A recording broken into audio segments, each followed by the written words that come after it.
अच्छा, ये जो टॉपिक है फार्मास्यूटिक्स, तो फार्मास्यूटिक्स डी फार्मा में ऐसा एक सब्जेक्ट है जो बहुत ही इम्पोर्टेंट है और जिस सब्जेक्ट से आप लोग जान सकते हो दवा को कैसे बनाना होता है एवं दवा में क्या क्या होता है, ये सब बारे में मेनली ये फार्मास्यूटिक्स सब्जेक्ट में जानकारी होता है। तो मेरा चैनल पे जितना भी वीडियो आप देखोगे ये सब एग्ज़ाम ओरिएंटेड है, मतलब एग्ज़ाम में जितना आता है, जो जो सिलेबस में है और जो जो क्वेश्चन इम्पोर्टेंट है अभी तक आया है या आ सकता है, सभी मेरा ये वीडियो में वैसे ही दिया हुआ है। तो चलिए देखते हैं। Fast definition pharmaceutics. फार्मास्यूटिक्स क्या है? Pharmaceutics is a branch of science in which we study about design, development, formation and management of drug. मतलब साइंस का ये एक ऐसा ब्रांच है जिसमें दवा का डिज़ाइन, मतलब दवा को कैसे बनाना होगा, उसका कैरेक्टर क्या होगा। एग्जाम्पल देता हूँ, जैसे दवा टैबलेट फॉर्म में होगा या कैप्सूल फॉर्म में होगा या वो सिरप मतलब लिक्विड होगा या सॉलिड होगा, ये सब को ही बोला जाता है डिज़ाइन। उसके बाद है डेवलपमेंट। डेवलपमेंट मीन्स उसको कैसे डेवलप करना है ये सब। उसके बाद फॉर्मेशन। फॉर्मेशन मीन्स दवा को कैसे बनाना होता है, दवा को बनाने में क्या क्या चीज़ लगता है और कितना लगता है। अभी ये सब चीज़ फार्माकोपिया में लिखा होता है। अभी फार्माकोपिया क्या है? फार्माकोपिया ऐसा एक बुक होता है जिसमें जितना ड्रग है वो सब ड्रग का बारे में लिखा होता है, वो ड्रग कैसे बनाना है और कितना कितना डोज में वो कंपोनेंट लगता है दवा बनाने में, वो सब फार्माकोपिया में लिखा है। ये आप नेक्स्ट में पढ़ोगे। उसके बाद है मैनेजमेंट। अब दवा बनाना हो गया, उसको कैसे मैनेज करना है। उसके बाद देखो लिखा है, it also involve the study of packaging, stocking, transport of drug. अभी दवा बनाना तो हो गया, फॉर्मेशन सब कुछ हो गया, अभी दवा को कैसे पैकेज करना है ये भी तो इम्पोर्टेंट है, क्योंकि इसके बारे में नहीं जानोगे तो मान लो कोई दवा ऐसा है जो बहुत ज़्यादा वेदर में कॉन्टामिनेट होकर ख़राब हो जाता है, तो हर एक दवा का अलग अलग पैकेजिंग होता है। एग्जाम्पल आप देखोगे जैसे पैरासीटामोल या कोई ऐसा टैबलेट होता है तो वो ज़्यादातर प्लास्टिक में होता है। कुछ कुछ दवा देखोगे एल्युमिनियम में पैकेजिंग होता है। तो यही है पैकेजिंग। के बाद स्टॉकिंग। स्टॉकिंग मीन्स क्या? मतलब दवा तो बनाना हो गया, अभी उसको रखना कैसा है, इसको ही बोला जाता है स्टॉकिंग। ट्रांसपोर्ट ऑफ ड्रग, मतलब अभी दवा बनाना हो गया, पैकेजिंग हो गया, वो दवा को कैसे एक जगह से दूसरे जगह ले जाना होगा, ये है ट्रांसपोर्ट ऑफ ड्रग। अच्छा, उसके बाद क्वेश्चन आता है या बोल सकते हो पूछ सकता है भाईवा में, वो है what is the profession of pharmacy. तो देखो बहुत छोटा करके लिखा है, इतना ही लिखना जब आएगा। इसके साथ और एक क्वेश्चन अटैच हो सकता है, वो है फार्मास्यूटिक्स, तो इसलिए मैं दोनों क्वेश्चन एक साथ दिया हूँ। तो इसमें लिखा है देखो, pharmacy profession involves various things like development, discovery, preparation, distribution, dispensing and management of drug and medical device. तो डेवलपमेंट मतलब दवा को कैसे डेवलप करना है। डिस्कवरी मीन्स कैसे दवा को नया नया दवा को बनाना होता है। प्रिपरेशन मतलब वही दवा को कैसे बनाना है, क्या क्या उसमें सब्सटेंस लगता है या कंपोनेंट लगता है। उसके बाद डिस्ट्रीब्यूशन मतलब दवा को कैसे देना है, ठीक है।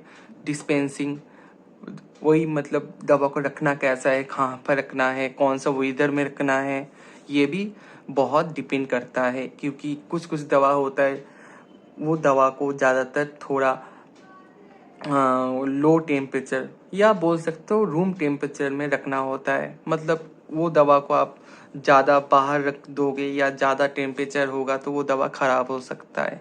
ये हो गया डिस्पेंसिंग। मैनेजमेंट पहले भी बोल चुका हूँ। उसके बाद है of drug and medical device. अभी मेडिकल डिवाइस मीन्स यहाँ पर बोलना चाह रहा है, मेडिकल डिवाइस में जो डिवाइस ट्रीटमेंट में हेल्प करता है उसको ही मेडिकल डिवाइस बोल सकते हो। जैसे मान लो इंजेक्शन का सीरिंज हो गया, या टेम्परेचर चेक करते हो थर्मोमीटर हो गया, वो भी मेडिकल डिवाइस है। ठीक है, उसके बाद एक क्वेश्चन देता है, इसमें ज़्यादातर 5 मार्क्स रहता है। ये क्वेश्चन है history of profession of pharmacy in India in ancient time. मतलब इसका हिस्ट्री क्या है पहले का जमाने में, वही बोलना होगा। तो देखो यहाँ पर लिखा है pharmacy profession started in India about 5000 years ago. तो ये जो फार्मेसी प्रोफेशन है इंडिया में सबसे पहले बोल सकते हो 5000 साल पहले आविष्कार हुआ था। तो ये जो 5000 ईयर्स है, कुछ कुछ बुक में देखोगे ये 6000 लिखा है, कोई कोई बुक में 7-8 हजार भी लिखा होता है। लिखने के समय मैं जैसे लिखा हूँ 5000 लिखोगे तो सही रहेगा। तो उसके बाद हम लोग को जानना होगा, देखो Ayurvedic is the considered the ancient oldest medicine system in India. मतलब हम लोग के इंडिया में जितना भी मेडिसिन सिस्टम है, जैसे मान लो होम्योपैथी, एलोपैथी, यूनानी, ऐसा बहुत तरीके का मेडिसिन सिस्टम हम लोग का इंडिया में है। तो उसके अंदर सबसे पुराना आयुर्वेदिक को माना जाता है। इससे पहले भी एक मेडिसिन सिस्टम है जिसको सिद्धा बोला जाता है, लेकिन वो उतना अच्छा तरीके से इंडिया में रिजल्ट नहीं किया, इसलिए लोगों ने एक्सेप्ट नहीं किया। तो आयुर्वेदिक को सबसे पुराना मेडिकल सिस्टम बोला जाता है, ये लिखना है। उसके बाद देखो लिखा है which is use for treatment, जो मतलब ट्रीटमेंट पे यूज हुआ है। उसके बाद Charaka Sushruta were physician and as well as pharmacist. अभी ये जो चरका और सुश्रुता है ये कौन है?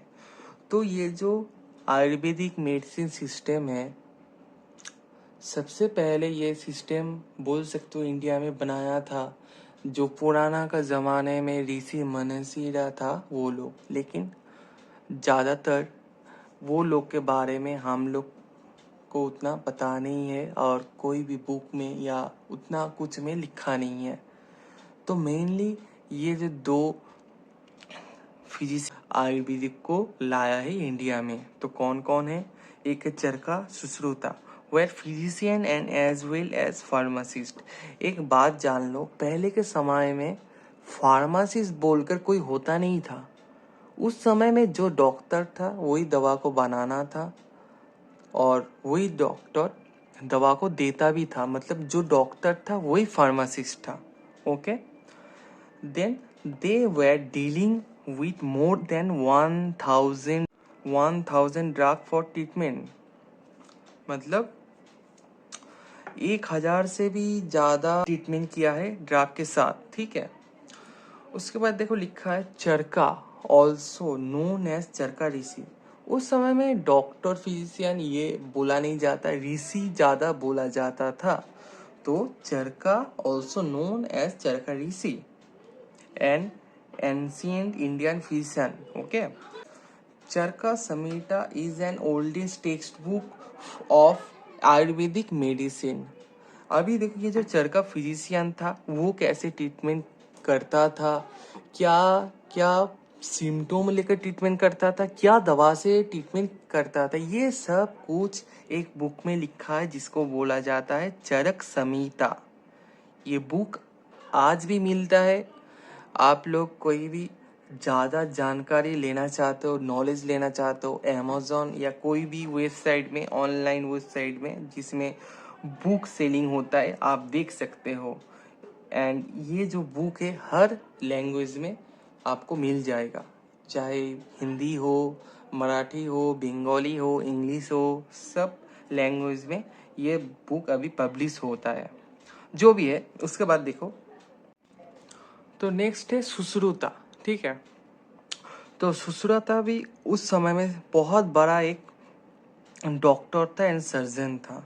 देखो लिखा है Sushruta also known as Sushruta Rishi, मतलब इसको भी सुश्रुता ऋषि बोला जाता था, एक फेमस फिजिशियन एंड सर्जन। अभी फिजिशियन क्या है ये तुम लोग को मालूम हो चुका है। अभी ये तो सर्जन होता है, मतलब जो कुछ कुछ बीमारी होता है ऐसा जो सिर्फ दवा से नहीं, उसको थोड़ा मेडिकल डिवाइस और बोल सकते हो उसको थोड़ा काट या काट लगाना पड़ता है। जैसे मान लो हार्निया हो गया, कुछ कुछ ऐसे बीमारी होता है जो सिर्फ दवा से नहीं, उसको और थोड़ा ज़्यादा अपडेट ट्रीटमेंट, मतलब सर्जरी जो करते हैं उसको सर्जन बोला जाता है। मैं देखो he wrote the book of Sushruta Samhita. तो ये जो सुश्रुता संहिता बुक है, इसमें ये जो सुश्रुता ऋषि है इसके बारे में, इसका ट्रीटमेंट के बारे में लिखा है। और एक चीज, ये जो बुक है, अब जब ये बुक कहीं से भी कभी भी पढ़ना तो देखना ये बुक में ये जो सुश्रुता ऋषि है ज्यादातर एनाटॉमी एंड फिजियोलॉजी को बारे में सबसे ज्यादा लिखा है, ठीक है। अच्छा उसके बाद देखो he knows as the father of surgery in Indian medical field, मतलब हम लोग का भारत में फादर ऑफ सर्जरी बोला जाता है ये सुश्रुता ऋषि को, ठीक है। बस इतना ही लिखना होगा तुम लोग के एग्जाम के लिए, ठीक है। और यहाँ पे लिखा हुआ एक चीज देखो, in ancient time physician and pharmacist were the same person, जो पहले भी मैं बोल चुका हूँ। They not only treat patient but also prepare medicine, मतलब वो सब सिर्फ पेशेंट को ठीक नहीं करता था, यानी कि उसको ठीक भी करता था और दवा को भी देता था। ओके ठीक है, थैंक यू फॉर वॉचिंग। तो नेक्स्ट पार्ट में ये फर्स्ट चैप्टर का और जो इम्पोर्टेंट क्वेश्चन है होता है उसके बारे में डिस्कस करूँगा। आज के लिए इतना ही, थैंक यू।